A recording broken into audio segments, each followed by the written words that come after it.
Okay, good day mga ka-Airsoft. Good day mga ka-Bigman. Hello po mga ka-Airsoft. Today is our new episode of our Mabilisan Vlog episode 8. Okay. Unit for shipping. Okay. Jomar. At yung info. Okay, para kay Sir Jomar, going La Union. Okay, ito yung unit niya. Babigyan mo ako ng info nung buong apelyido, ha. Sir Jomar of La Union at saka yung Bawang La Union to eh. No, ito yung unit mo this is a budget meal. Siya nga pala no, dun sa mga naghahanap ng budget meal diyan. Ito, budget meal natin na Glock, no. So, budget meal na Glock, na plain and ordinary, walang ganong abubot, walang ganong karga, walang ganong upgrade sa labas. Okay? Ngayon sa loob naman, nasa sa inyo na kung ano yung gusto nyo. Kasi sa mga upgrade, meron tayong tinatawag na semi-upgrade, meron tayong tinatawag na upgraded, meron tayong tinatawag na full upgrade, at saka merong premium upgrade. Okay? Apat na klase yan. Ulitin natin ha. Merong semi-upgrade, merong upgraded, merong full upgrade, merong premium upgrade. Okay? Nasa sa inyo na, bahala kayo kung anong gusto nyong upgrade, no? Itong unit na to, upgraded po ito mga Airsoft. Mapapansin ninyo, naka-fix outer barrel. Akin na yung unit na hindi naka-fix outer barrel, no? Glock 17, kahit Glock 18. Ang mga Glock, normally, hindi talaga naka-fix outer barrel yan, no? Pag dumating dito sa Pilipinas yan, walang naka-fix outer barrel na Glock. Ayan, makikita nyo. Pero ito, mapapansin nyo, ito. Ayan. Yan. Hindi naka-fix outer barrel yan. Ayan, gumagalaw, oh. Okay? Ngayon, ito, tingnan nyo, naka-fix outer barrel.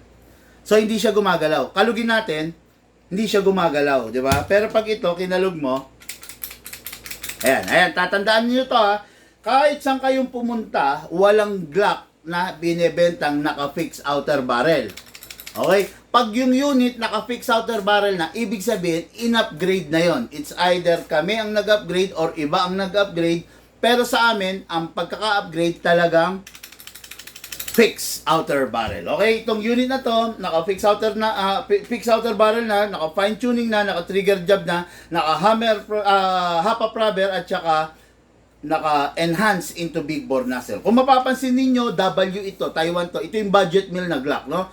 Kung gusto niyo nito, mag-unahan na kayo, mag-message na kayo, mag-PM na kayo kasi iilang piraso lang po ito. Okay? Itong unit na to, normally, pag hindi naka-upgrade, 280 to 300 to 320 FPS. Pero dahil naka-upgrade to, ang lakas nito is nasa 380 to 400 FPS.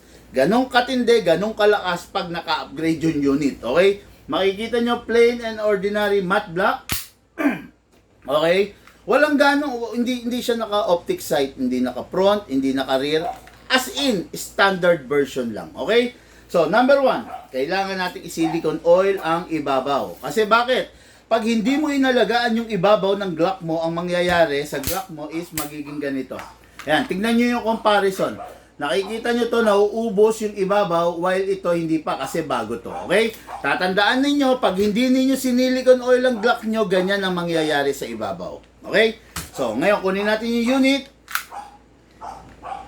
Lagyan natin ng oil yung nozzle, yung nandun sa loob. Okay, after that, kunin natin ang magazine. Magazine, 27 plus 1 equals 28.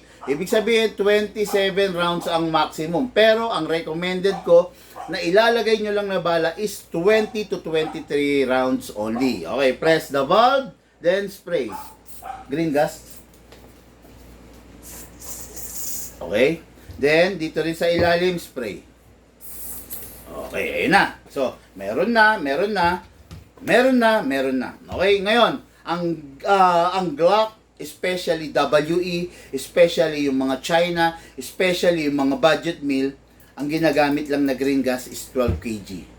Hindi nyo dapat at wag ninyong i-attempt na lalagyan siya ng 14 kg or CO2 para yung unit hindi masira. Okay, upside down, then press down.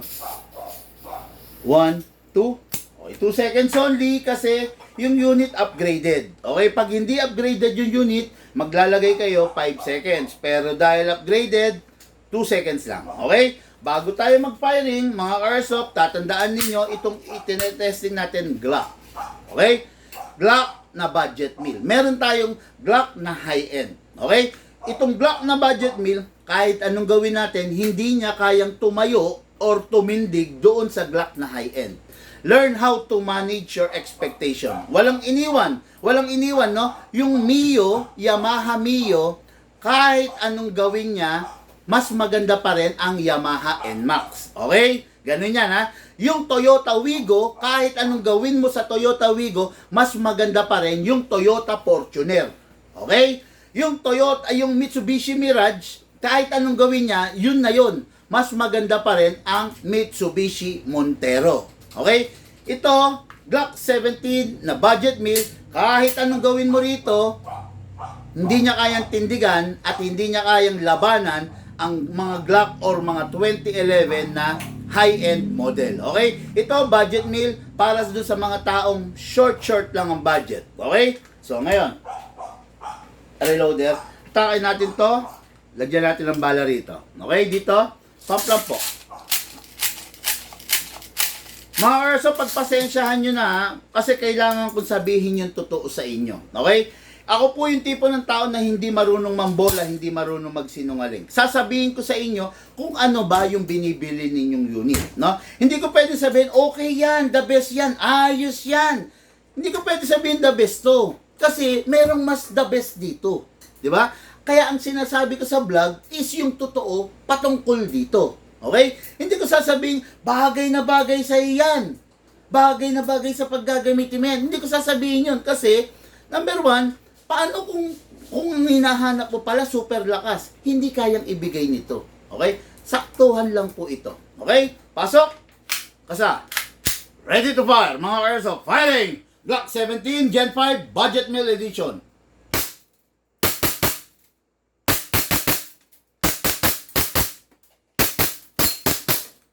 Open slide. Kasi po, wala na siyang bala. Next thing to do, release the magazine, release the slide. Then rest the hammer by pressing the trigger.